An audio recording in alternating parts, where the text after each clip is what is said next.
સરકારી પ્રાથમિક શાળાઓમાં ઓવર સેટઅપથી બચવા કૃત્રિમ પ્રવેશનો કિમિયો અજમાવવામાં આવ્યો, જેમાં 31 જુલાઈની સ્થિતિએ પ્રાથમિક શિક્ષણ વિભાગ દ્વારા રાજ્યની તમામ શાળાઓમાં વિદ્યાર્થીઓની સંખ્યા બાબતે આંકડા મેળવવામાં આવે છે.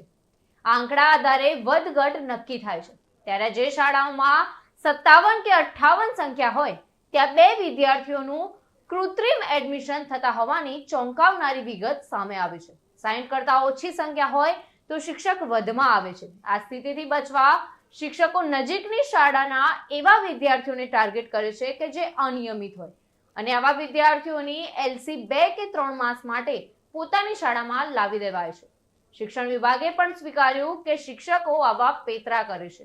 ત્યારે મહેસાણામાં 41 શાળાઓમાં ઓવર સેટઅપની તપાસ કરવામાં આવી છે.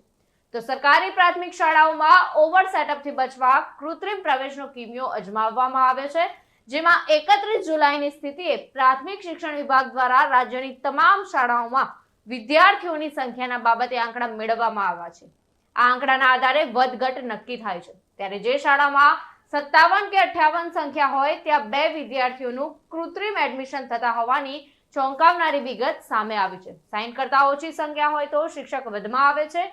આ સ્થિતિથી બચવા શિક્ષકો નજીકની શાળાના એવા વિદ્યાર્થીઓને ટાર્ગેટ કરે છે કે જે અનિયમિત હોય અને આવા વિદ્યાર્થીઓની LC 2 કે 3 માસ માટે પોતાની શાળામાં લાવી દેવાય છે. જ્યારે શિક્ષક કોઈ પણ શાળામાં બાળકોની વિદ્યાર્થીઓની સંખ્યાના કારણે વધવો પડે તો એને આપણે ઓવરસેટઅપ કરીએ છીએ. આવી ઓવરસેટઅપ જ્યારે 31/7ની સ્થિતિએ મંજૂર મહેકમ કરતા હોઈએ ત્યારે ઓવરસેટઅપ વાળી કે જે સેટઅપ શાળાનું છે એની ચકાસણી અમે કરાવતા હોઈએ છીએ. અને મહેસાણા જિલ્લાની અંદર કોઈ ખોટી રીતે કોઈએ એનો લાભ લીધો હોય એવું ધ્યાનમાં આવ્યું નથી.